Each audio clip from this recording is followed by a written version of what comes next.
ሰማይ ይኸውልህ ያንተ ፍላጎት መጀመሪያ ደህና ነበር፣ ከኛ ጋር ነበር፣ ከናንተ ጋር መሆን የምፈልገው እያልክ ነበረ። ምን እንዳስነካቸው አላውቅም። አሁን ምን ሆነህ ነው?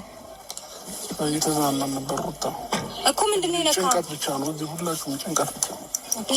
ለምን እንዴ ምን እያልከን ነበር? ከኛ ጋር ባለችው ጊዜ ሩታ ስነ ስርዓትሽን ያዢ። አንቺ ልጅ ማን ጋር ስነ ስርዓትሽን ያዢ። ታዝጭሽ ምላሷን ተያዝልኝ፣ አለበለዚያ ሌላ ነገር ውስጥ እንሂድ። አውርተን ጨርሰን መሆን ያለበት ነገር ሆኖ መሄድ ትችላለህ። ነገር ግን አሁን እዚህ ጋር ነገር ሊፈጠር ይኸውልሽ፣ ይሄ ልጅ ተባብረን ለማዳን ተስማማላችሁ አትስማሙም? እናንተ ሴቶች ምንድን ነው ሀሳባችሁ? ሲጀመር አምስት ቀኗን እኮ በጣም ደህና ነበር። አሁን ሄርሜላም ሩታም ጥፋት እያጠፉ ነው። ቡዜ ከመምጣትሽ በፊት ብዙ ነገር እያልኳቸው ነበር። ተረጋግታችሁ ልጁ የሚፈልገውን ነገር እንወቅ፣ ጤንነቱ ላይ ትኩረት እናድርስ እኮ በቃ ነው እያልኩኝ ያለሁት። አይደለም አሁን ያለውን አልሰማሽም? ገና ካሁኑ እያስጨነቃችሁት ነው ያላችሁት። ስለዚህ እዚህ ጋር ሁላችንም መከራከር የለብንም። በመጀመሪያም ደረጃ ሁላችንም ተገናኝተን ይህንን ነገር ነው እንዲጨነቅ ያልፈለጉት። 5 ቀን ሰላሙን አግኝቶ ልጁ ያው እዛ ይሻለናል እያለ ነው። ስለዚህ ሩታ ተሰማኝ ይወዳ ዞር ይባክሽ ወደዛ ሰማኝ። ይኸውልህ ያንተ ፍላጎት። ሰላም ውዶችዬ፣ እንዴት ናችሁ? የማዳም ቅመም የማዳም ዳይመንድ እንዴት ናችሁ? ደህና ናችሁ? ሁሉ ሰላም ነው? ጌታ ይባረክ፣ እግዚአብሔር ይመስገን። እና ያው በትናንትና ቪዲዮ እንግዲህ የተሰማኝን እናገራለሁ። እንግዲህ በጣም እውነት በጣም ሴት መሆኔ አፈርኩ ሴት መሆኔ ማለት ነው። በአንድ ወንድ እንደዚህ መሆን ማለት ነው። እንዴ አብርሽ እንጂ ወንድ የለም እንደ ኢትዮጵያ ውስጥ አብርሽ እንጂ ወንድ የለም እንደ ኢትዮጵያ ውስጥ ማለት ነው። እንዴ አንተ እኔ ጋና አንተ እኔ ጋና አንተ እኔ ጋና አንተ እኔ ጋና። በመጀመሪያ ደረጃ አብርሽ እውነትም ታሞ ከሆነ የአብርሽ ጤንነት ነው የሚቀድመው። አንተ እኔ ጋና አንተ እኔ ጋና። ምን አይነት ውርደት ነው ይሄ? ምን አይነት ውርደት ነው ይሄ? እህትየው ራሱ ምን አለች? ቡዜ ማለት ነው። ልትበሉት ነው ወይ እንደዚህ እስኪባል ድረስ? ኧረ ተከበሩ ሴቶች፣ ተከበሩ፣ እውነት ተከበሩ ሴቶች። ብትከበሩ ይሻላችኋል። ወይም ደግሞ ርዕስ ቀይራችሁ ነው። ይሄ ምንም የሚያስተምር ነገር የለውም። ይሄ ድራማም ይሁን እውነተኛ ታሪክም ይሁን እኛ የምናውቀው ነገር የለም። ግን ምንም የሚያስተምር ነገር የለም። ምን ሆነህ ነው? እየተዝናናን ነበር ሩታ እኮ ምንድን ነው የነካ? ጭንቀት ብቻ ነው እዚህ ሁላችሁም ጭንቀት ብቻ።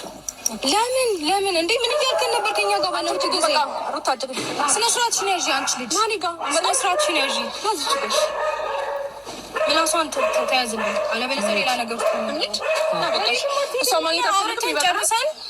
አውርተን ጨርሰን መሆን ያለበት ነገር ሆኖ መሄድ ትችላለህ። ነገር ግን አሁን እዚህ ጋር ነገር ሊፈጠር ይኸውልሽ፣ ይሄ ልጅ ተባብረን ለማዳን ተስማማላችሁ አትስማሙም? እናንተ ሴቶች ምንድን ነው ሀሳባችሁ? ሲጀመር 5 ቀኗን እኮ በጣም ደህና ነበር።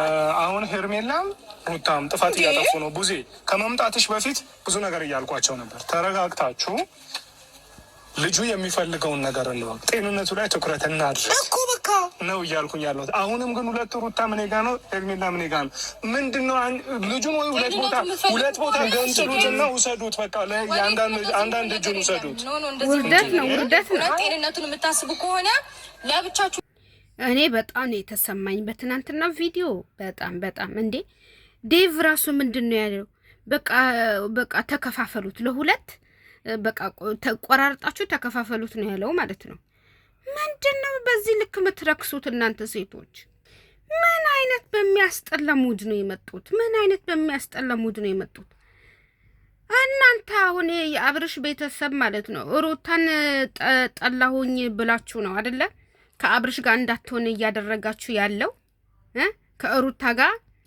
እናንተ ሲጀመር ፍላጎታችሁ ከሩታ ጋር ነጥላችሁ ከሄርሜላ ጋር እንዲሆን ነው የምትፈልጉት ማለት ነው። ግን እሱ ባለፈው ሚስቱና ልጁ መርጦ እቤቱ ሆኖ ነበረ።